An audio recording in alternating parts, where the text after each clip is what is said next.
Democratic U.S. President Joe Biden faced fresh doubts on Wednesday about his re-election chances, including from two high-profile members of the party, Nancy Pelosi and major donor George Clooney. The former House Speaker, who is a longtime Biden ally, told MSNBC he must decide quickly whether to stay in the 2024 race, while declining to say definitively that she wanted him to run.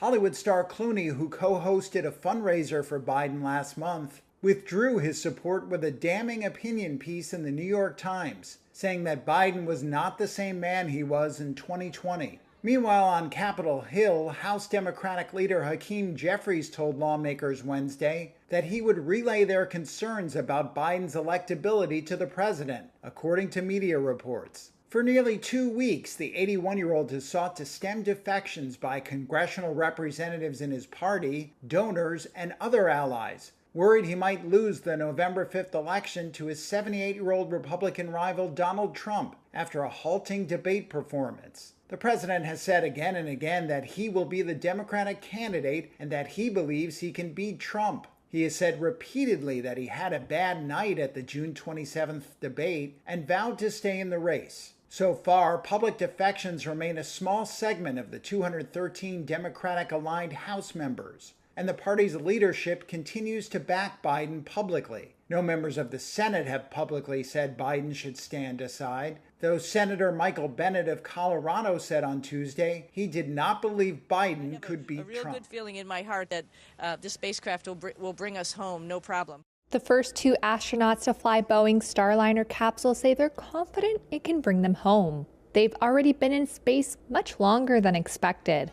Barry Butch Wilmore and Sunita Sunny Williams had their first news conference since docking to the International Space Station more than a month ago. Absolutely confident. I feel confident that if there was a problem with the International Space Station, we can get in our spacecraft and we can undock, talk to our team, and figure out the best way to come home. The veteran NASA astronauts and former U.S. Navy test pilots are waiting for the company and the U.S. Space Agency to fix an array of thruster issues. They were launched aboard Starliner on June 5th from Florida and docked the next day at the ISS.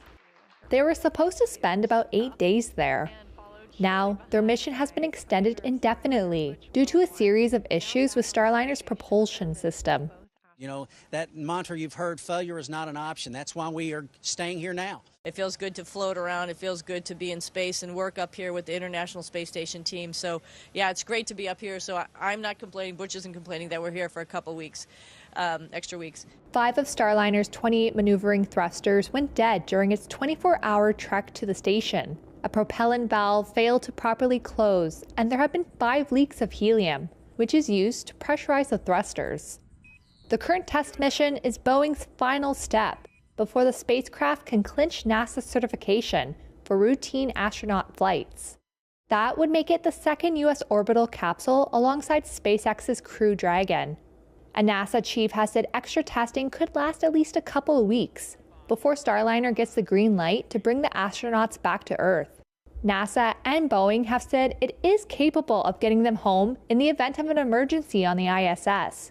But the capsule is not approved to fly home under normal, non-emergency circumstances until its thruster issues are resolved, or at least better understood. NASA and Boeing officials have emphasized that the 2 astronauts are not stranded in space. An analysis provided to Reuters exclusively showed that the popular weight loss drugs Wegovy and Ozempic have seen a steady decline in use over time.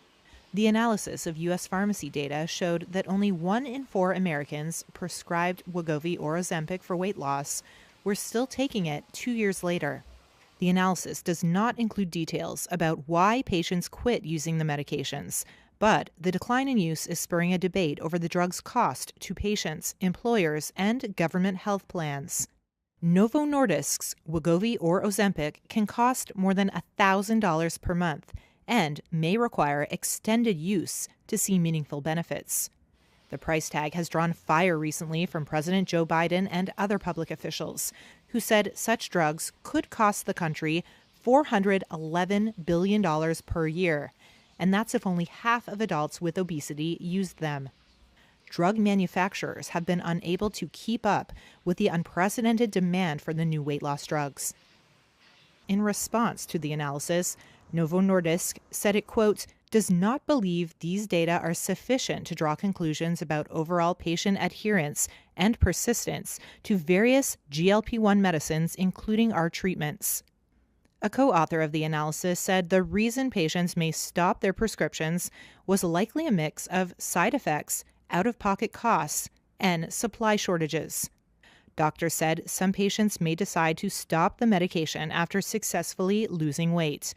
Other studies have shown that most patients who stop using the drugs usually regain most of the weight. Volkswagen shares slipped on Wednesday after a profit warning. The German auto giant said it saw a 3.8% drop in second quarter sales. China was a particularly difficult market as deliveries fell by almost a fifth. Sales of combustion engine cars have fallen in the country but still make up most of VW's lineup in China. The carmaker said it will raise its battery-powered offerings in coming years.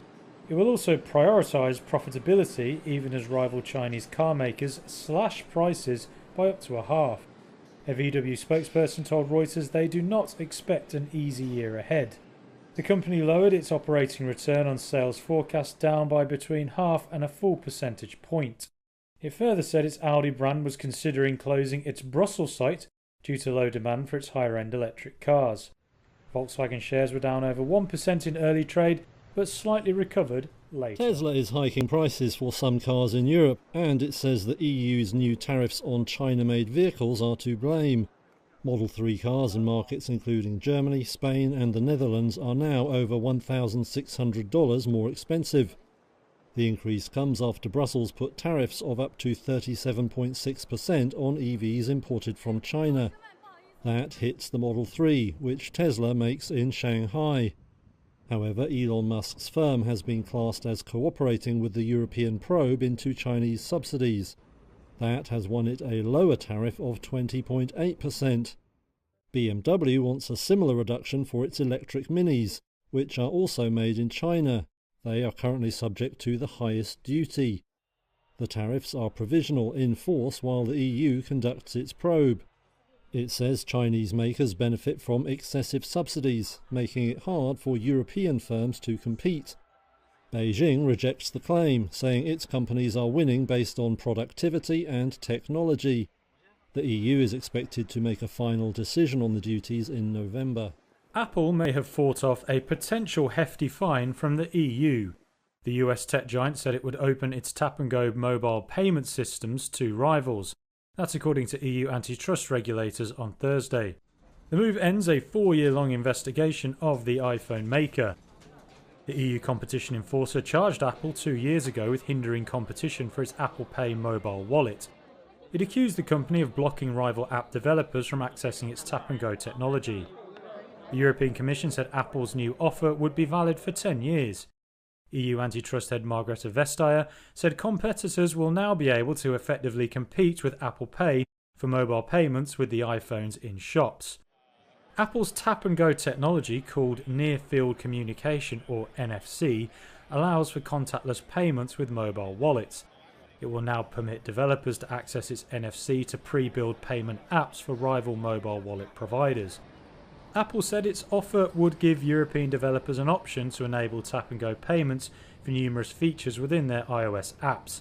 It includes car keys, home keys, corporate badges and more. More than 3,000 banks and issuers in Europe offer Apple Pay.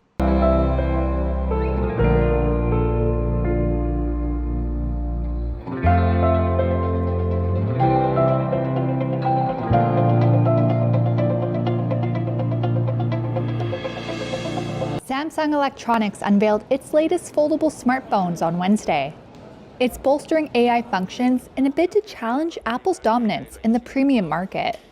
With a starting price of around $1,900, the Galaxy Z Fold 6 is Samsung's lightest and slimmest phone yet. Meanwhile, the clamshell Galaxy Z Flip 6 starts at $1,100. The world's largest smartphone maker pioneered the foldable segment in 2019.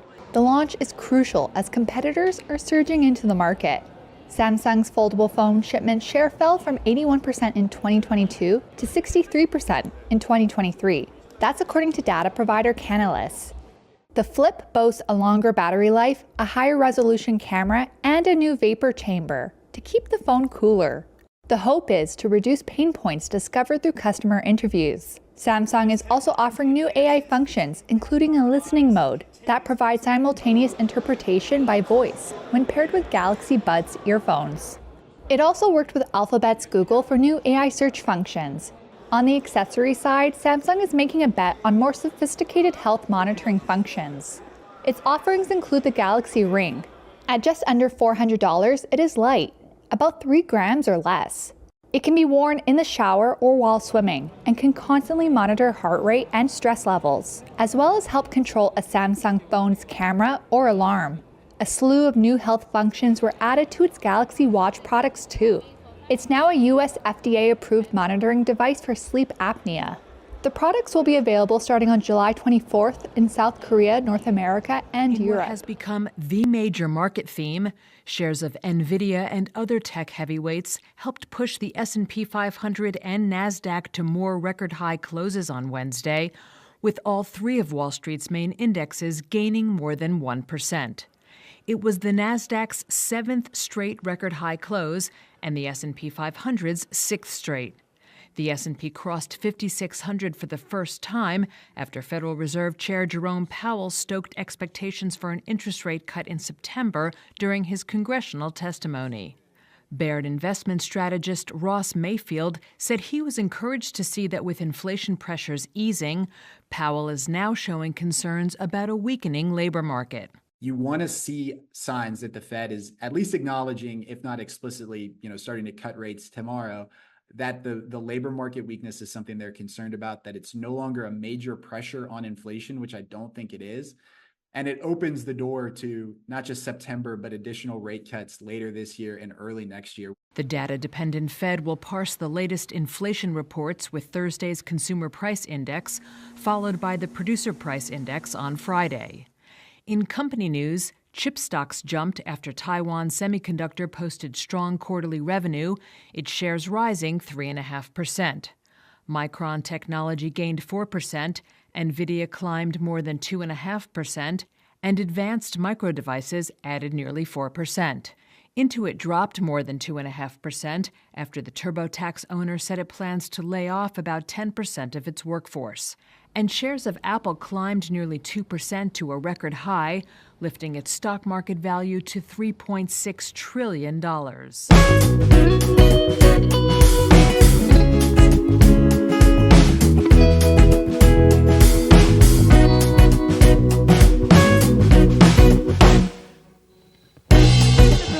Known for her career as a singer, dancer, and actress, is facing criticism for alleged diva behavior, including a reported no eye contact rule for crew members and employees. Recently forced to cancel her upcoming tour, the 54-year-old star has been accused of being difficult to work with, sparking discussions online about her attitudes and experiences with other celebrities at venues like Mohegan Sun Casino in the US. In a 2002 episode of E's Behind the Scenes, Enough, director Michael Apted initially had reservations about working with Jennifer Lopez due to rumors about her diva behavior. However, Apted found that Lopez was focused and hardworking once rehearsals began, despite initial difficulties in communication. Lopez addressed her reputation for being difficult in interviews, acknowledging the labels as fabricated and expressing confidence that people who work with her would see her dedication firsthand. Based on Anna Quinlan's 1998 novel Black and Blue, Enough starred Jennifer Lopez as Slim, an abused wife who fights back. Lopez described the role as emotionally taxing, admitting it took a toll on her during filming. She recalled experiencing a nervous breakdown on set, feeling overwhelmed by her workload and the intense nature of the role. Lopez candidly shared that the experience left her struggling emotionally, needing to seek support from the director and feeling physically unwell. After experiencing a nervous breakdown during filming Enough, Jennifer Lopez sought medical advice but declined medication, opting to return to work promptly on the doctor's recommendation. Reflecting on her intense role, which involved rigorous Krav Maga training over 3 months, Lopez emphasized the martial arts' empowering aspects in leveling the playing field between men and women. The physically demanding showdown with co-star Billy Campbell in the film's climax left both actors bruised from their intense on-screen battle. At the premiere of Enough, Jennifer Lopez and co-star Billy Campbell joked about their intense fight scenes, with Campbell admitting Lopez got the better of him, leaving him with bruised ribs.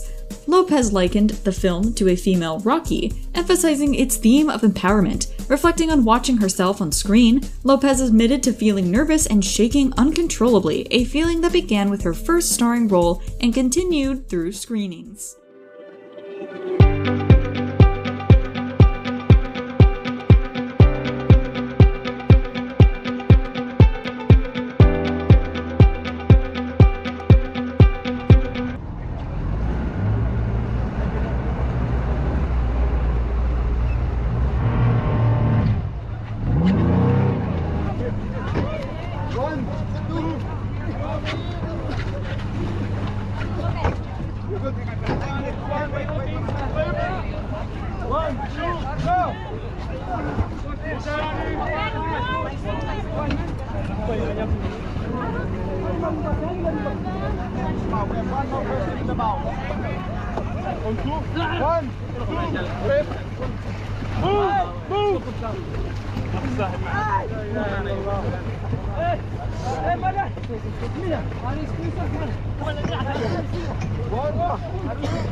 Let's do a group shot with the three of you.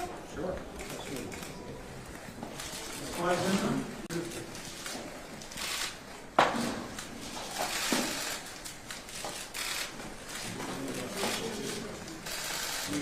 Baby breath.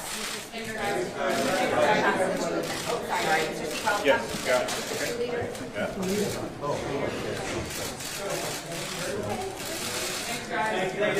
Okay. Baby breath.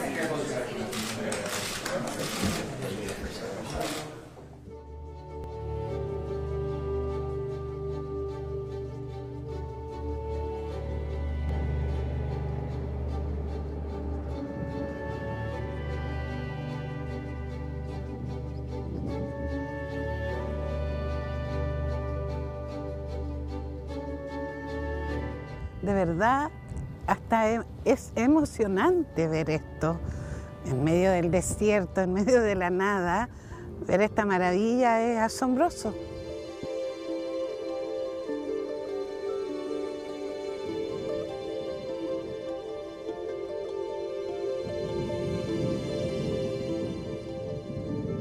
Es una emoción profunda porque este es un fenómeno único en el mundo, es realmente emocionante, que llega al alma esta belleza, esta bondad de la naturaleza.